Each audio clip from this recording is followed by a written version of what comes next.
Hey everyone, welcome back to Sell Smarter. I'm your host, Alex Latreverse, and this week we're going to talk about a major inflection point in the sales process where you go from selling value to mitigating risk.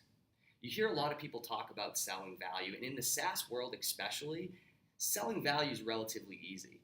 Chances are, if your company has reached some degree or scale of product market fit, your prospect understands the value that you can deliver to them within the first couple calls. This is a pretty short amount of the sales process where you are actually trying to explain the value that your solution has to offer. The challenging part is that value is relative to the perceived risk of purchasing your product, right? That risk is commonly, what does the product cost? What if it doesn't work? What is the opportunity cost of doing something else or doing nothing? Right? Those are some of the common risk factors that your prospect is trying to calculate in their head.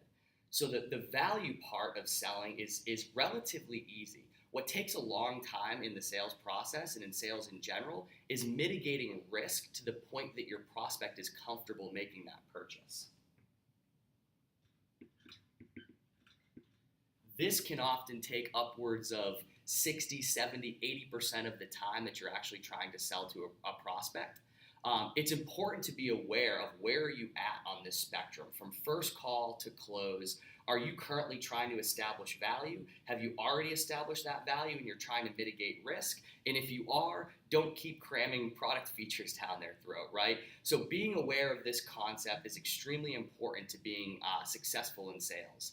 Tune in next week where we'll talk a little bit more about this concept and specifically what questions to ask and how to execute within each stage. Hope this was helpful. See you next time on Sell Smarter.